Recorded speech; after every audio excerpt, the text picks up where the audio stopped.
One more week to the garage sale! We just got back from Japan. The whole trip, 2 weeks and a half. It was great. It was a great trip. We get to actually see a lot of different blacksmiths, knife makers. We ate a lot of food. We ate a lot of food. We did, yeah. And you know, as a bunch of foodies and ex-chefs and everything like that, eating a lot of food is really important. We survived though. We did survive. Yeah. We came back a few pounds heavier, and that's okay. That's okay. And with a whole bunch of knives. Absolutely. Suitcases a few pounds heavier as well. Yep. Yeah. So yeah, what are we doing? So garage sale. Yeah. We go to Japan twice a year and we see those blacksmith knife makers. Sometimes those knife makers can only produce so many that we can't keep them all year long. So garage sale is a great time to focus on those like small makers who makes like very small handful knives every year. Someone like Mazaki-san we went to see, he spends so much time on sharpening on one knife. And we bring those knives back and to, I guess, not share, but share. Yeah. We also for a small fee, we'll share them with you. Yeah. We also have knives that's retired blacksmiths like the Yoshimune-san or Kawamura-san right here. We have smoking deals, 20% off. Like all Tsunehisa branded knives are 20% off, so and so forth. So it's great time for not only the knife nerds like ourselves, looking to buy 15th, 20th, 30th knives, but great time for anyone who's never had a Japanese knives before. This is a great opportunity to get into one. The spring garage sale, the one coming up, is May 12th to 19th. It starts at 8 a.m. online on the 12th, and then goes to obviously the end of the week at the end of the day, and it's in stores and online. In stores meaning Calgary, Edmonton, Vancouver, Ottawa, Toronto. Did I miss one? No, that's all 5. And the online store, knifewear.com. Go there also, because that's technically a store too. We also shot a whole bunch of videos in Japan, because that's my job. That's why they sent me with Naoto. So if you want to see a whole bunch of Japan content, like what we ate, I'm gonna release a vlog, because again, we ate a lot of food, and a whole bunch of stuff about the blacksmiths, interviews, kind of exclusive interviews with a lot of the blacksmiths. Remember to subscribe. Make sure you stay up to date on our channel. So this is a little bit of a preview of the sneak peek. This is a little sneak peek. I think we should start with Hudson, because Canadian. We love Canadian-made stuff, and other Canadians also love Canadian-made stuff. We've got our boy Hudson, who is a Calgary-based blacksmith who we've done lots of stuff with. He was actually on the live stream, our last garage sale live stream. He did some like forging and stuff like that. He has upped his game significantly in the last year, so this is a super exciting knife. I'm a really, really big fan of his stuff. If you want to find out about these knives, you should check out the video that's coming up next week. So who's your favorite person to visit now? So I know who mine was, but who, while we were there, was like, who'd you have the best time with? We had a like really great time. But the one of whom kind of struck me was this actually blacksmith. So engraved by the Sakai Kikomori, but the knives are made by the Minomu Kajiya in the Hitoyoshi, Kyushu. We were fortunate enough to actually visit them to their workshop. So they had a huge flood. Their workshop actually was washed away. They had to relocate. 3 generations, grandfather, father, and son team were pumping out the knives. We actually were able to film still the main blacksmith there is the grandfather, who is 91 years old. Us being able to see them in person and saw them in action was fantastic. Very traditionally made, so it doesn't have the stainless cladding or anything. So it has a little bit more maintenance factor. I'm gonna keep it dry. I got big hands, I'm a big guy. It's super tall, like I can't imagine how many years it would take me to hit my knuckles on the cutting board after sharpening this, probably like 20 times or something like that. Maybe I'd finally brush my knuckles on a cutting board, but it is super tall. Yeah, so who's your favorite? You know, I think it actually is a toss-up for me. I have two that I really, really enjoyed spending time with, and one of which was Hado, and the other which was Mizaki, for two very different reasons. The team at Hado was fantastic to be around. I really, really enjoyed spending time with them. We went out for dinner with them. It was an absolute blast. I love their knives. I have some of their knives. So I already knew that I was like going into it maybe a little bit biased because I really like their work. But also Mizaki-san. I jammed myself so far into a corner to get some videos of Mizaki-san because how he sharpens, he's just like underneath this set of stairs. To really get a good shot, a good video, you kind of just have to put yourself in a somewhat compromising position. And I think his knives are phenomenal. I hadn't really considered getting one up until how I watched him sharpen, right? And his like forging techniques too, right? Like he can do the Damascus forge welding by himself. He can do something like that. It's like honyaki. That's like one piece steel. It's really, really hard to do. Where we have those miyake finish one that are actually priced reasonably. Oh, so reasonably. Yeah, the fact that he's just sitting there in a corner going like this, you know, really, really sharpening. Like when we say this is made by hand, we mean like this is fully made by hand. Since you briefly talked about the this team, let's talk about this beautiful knife here. It's the Hado B1D Damascus, well B1D, blue number 1 Damascus line with the beautiful cherry bark handle. Look at how beautiful Damascus looks and how tall the bevel as well as the whole knife itself. It's just going to work so good. Yeah, I think the highlight of this to me is just how cool it actually looks. Like the handle and the Damascus, and it's kind of got that Sumi look. For those of you who don't know, the Sumi is like one of the regular Hado lines that we carry. Very similar with that kind of Kuruchi. And it's very, very simple looking, but they've got that crazy high bevel on them, like you said. Like they're so thin. It's a completely different way of sharpening. They're all experts at like whatever they were doing. They were an expert at what they were doing, and it was very evident to me just how quick and efficient they were as well. Yeah, they make some really, really gorgeous stuff that cuts really well. Yeah. Can't complain about that. Yeah. Who's next? Well, we're tired. We have a few here actually with that small knife right there as well. This knife maker, Kawamura-san, is a blacksmith from Sanjo. He's recently retired. He didn't have anyone to pass his torch down, so his knives will not be available after this batch. We found them, so we brought them all back and cleaned them up a little bit. There are maybe some spots, but these are perfectly usable, fantastic knives, and these are great deals as well. So if you're looking for some very rare knives that will not be available in the future, these are the knives that you may want to go for. Yeah, it's really cool that they're kind of the last batch that you could get. I say cool, it's also a little bit sad. But also there are newer, say it's not like direct line, but there are newer blacksmith. Someone we visited, Manaka-san, he moved to the new city and started his own workshop. It was great. He's still working on getting all the equipments in, but it was great to actually see him. Talking about new workshop, who else had a new workshop? Wakui-san. Yes. Wakui-san, right close to Masashi there. Yeah, in right. Sanjo. We walked from workshop to workshop, which was hilarious. We're just gonna walk over there. Yeah. Oh, he's right there. So yeah, he got a brand new workshop. Yeah. I was told by everyone, be careful in Wakui's workshop because it's very chaotic.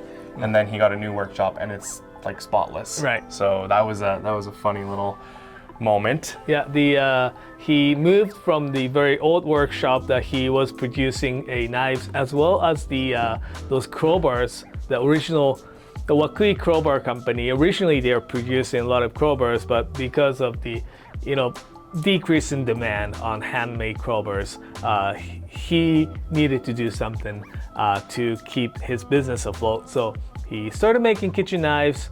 He meticulously forges it, and the sharpening job is also fantastic. It's got really nice, convex grind. It's like really tapers it very nicely. I wouldn't describe this as a razor. It's not like really thin blade, but it's gonna be a workhorse. It's really nice and rigid. It's nice and thick on the spine. When you hold it, you can feel that's like, oh, it's got a really nice weight to it. The bevel is not really super thin, but it gets really thin towards the edge. But it is going to be your workhorse. Like, feels really good in your hand. Again, I'm a big guy. I like big knives. And yeah, they cut incredibly. I didn't feel like I was gonna snap it or break at any point. So, very confident in using a wakui knife. They are, again, a little rustier. They're a little bit trickier to take care of. I think that's stainless clad though. It is stainless clad, yeah, but that edge is a little trickier to take care of, that core steel. But again, if you're familiar with carbon steel, you're gonna have no problems. It's a great knife. I am super excited to A, see Mutsumi-san again, and B, get some more of his knives because he's really talented. Again, fairly young blacksmith. This is crazy. This is a crazy rainbow Damascus, right? Like, you look at there's a few rainbow Damascuses out there now, and these are like some thick folds. Like there are some thick stripes in this one. Suminagashi in Japanese, right? That's swirling ink. This one really actually does look like swirling ink, which, a lot of the Damascus I look at and I go, yeah, that looks like folded steel. This one I look at and I go, ink in water swirling around, which I think is amazing. So yeah, excited to see him again. Yeah, it was great. We had a dinner together. It was a fantastic meal. Went out to the this little small bar, and we sang karaoke as well. So it's always a good time. Yeah, it was really fun to do some friend stuff with them as well. Yeah. Because it was quite a big group of us actually. Yeah. Karaoke was. I've never seen you sing Japanese karaoke before, so. Well, we were in Osaka first, actually. Yeah, we started in Osaka, Sakai City. Sakai City, where we met a lot of different makers, blacksmith. One of the first stop was actually at Nakagawa-san's place. Yeah. He can forge a lot of different materials, like he forge welds the carbon steel, making the single bevels, as well as he does lots of new steels. He does like SG2, he does VG10. Most recent work that he's done is to work with this very new steel called the SPG Strix. There are very few blacksmiths who's using this steel because it's very new. They're still trying to figure out how to work with that particular steel. Nakagawa-san was really quick to start to producing it. So this one here, it is under a Sakai Kikumori brand. It is made by forged by Nakagawa-san with the SPG Strix with beautiful Damascus with etched finish. This is the new steel, came out from the Takif Special steel. They've been known for their kitchen knife steels like VG10 and SG2, right? This particular steel was aimed to produce the steel that is to attain the unattainable. We call it the trilemma. It's not the dilemma, but trilemma. Yeah. If you want to, there are three criteria like hardness and those kind of stuff. If you want to try to meet all three, only two can be met, right? So this particular steel, despite the hardness and very high wear resistance, they are relatively easy to sharpen. That's really interesting. And also has this forge effect. So when you actually forge SPG Strix, it will have the effect on the knife that makes the knife better. Good on Nakagawa-san for picking it up right away. I think he's pretty intelligent guy, and he seems to adopt things very quickly. And of course, as most people expect when they see a Nakagawa, it's beautiful. It's one of the prettiest knives you'll ever see. Like you mentioned earlier, these just appeared. These are some Tsunehisa knives that are gonna be 20% off. And Nathan and I were actually having a conversation about these earlier. We were saying like, you got like 3 weddings to go to this summer, which it seems like, especially in my age group, everyone is getting married right now. So I have like 6 wedding gifts to buy. I'm gonna just get them this because it's super beautiful. It's 20% off. It's a stainless steel. Stainless steel. It's got Tsuchime, it's got the Damascus, it's got the, yeah, it's pretty much everything that you want for a gift to be, right? Exactly. And you know, we probably have a whole bunch of them, so I'm just gonna buy 5 and then I'm done. Yeah. That's it. Yeah. Then there's this one. We have like SLD with Nashiji. It's like really cool looking textured pattern on it, and it's got that burnt oak handle on it too, Yeah. which is super, super cool. Not something you see all the time on that burnt oak. These are great for wedding gift. If you're looking for something, I guess, you know, special for your, I guess, significant other or something, these knives would be really, really good as well. We've got some really cool custom handle knives. This particular one is the Yukurosaki Gecko with the VG steel with a really beautiful pinkish handle. We also have something like, you know, barbecue season coming up. It's beautiful weather. This is a me-sized knife. Yeah, right like 360 millimeter long Moritaka Ishime, like Sujihiki with the beautiful handle. These custom handle knives are truly one-offs. There is no, you know, 2 of the same knives. So if you're looking for something very, very special, look for something under a custom handles. Or, yeah, this is super special as that well. Is super a Masashi special. Single bevel. We do not see these. Not often. Not often at all. But he's very, very good though. He's so good. You know, we talk about Masashi quite a bit. We talk about how great he is at blacksmithing and how good of a blacksmith he actually is. I didn't realize it until I was watching him and realized how little he actually wastes. He's ridiculous. He's ridiculous. Yeah. Who's ridiculous? He is too. He is also ridiculous. Yeah. Retired. Ken Kagura. He sometimes he's retired, but he sometimes comes back.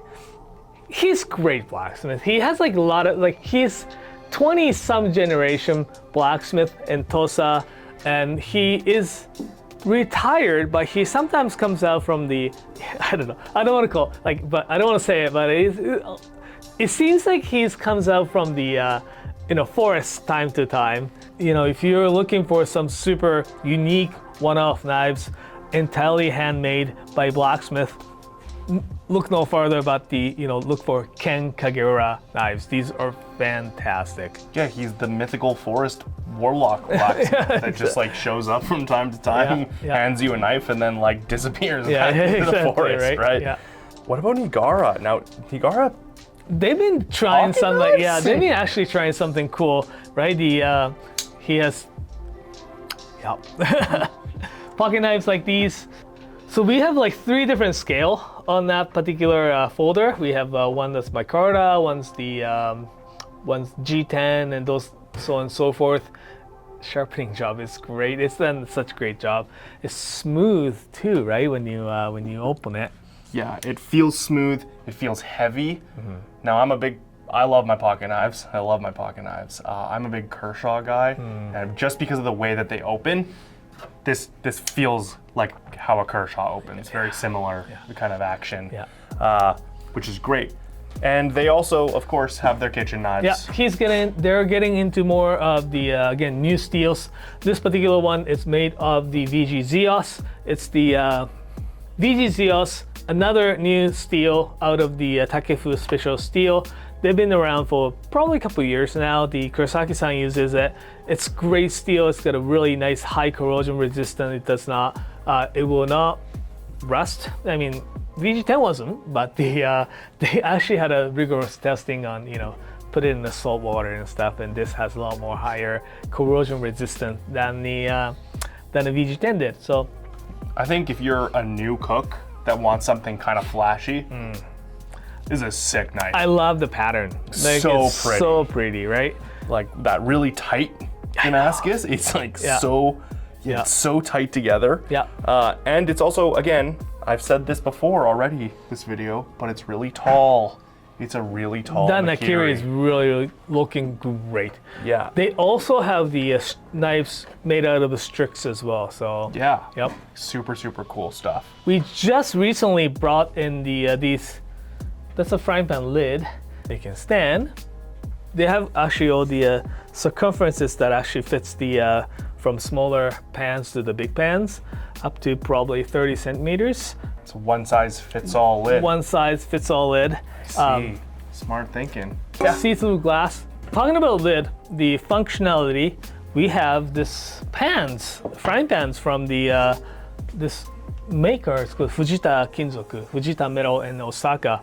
They make the pan not by pressing it, but they lathe it. Every single pan that they make frying pans are lathed. The bottom is really nice and thick, but the heat transfers really fast on the sides, which is actually really good if you're actually making stir fries. I've used it and I've done a little bit of testing on, cooked eggs in it. I've done that was probably one of my best gyoza pan ever.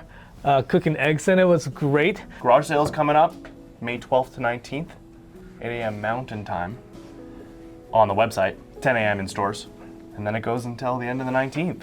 We have stores in Vancouver, Calgary, Edmonton, Ottawa, and Toronto. And then we have a live stream on Friday. If you have any questions about garage sale, please come by to our live stream. The live stream is at noon this Friday. Come ask all your questions. Naoto will be there. I'll be there, but I'll be behind the computer, so I'm not answering your questions, so he can answer your questions instead. We'll also have the live stream on Monday, May 12th. Starting around maybe like 7:30 in the morning, 7:30-ish, Mountain Time, and we're there all day long pretty much, and there to answer any questions. So if you want to just like hang out, you're more than welcome to. We can't wait to hear what you got. We're really excited. We can't buy knives until the end of the first day, so scoop up all the good stuff so that Naoto and I don't spend all of our money on knives that we already have plenty of. Yeah. Sasquatch is coming.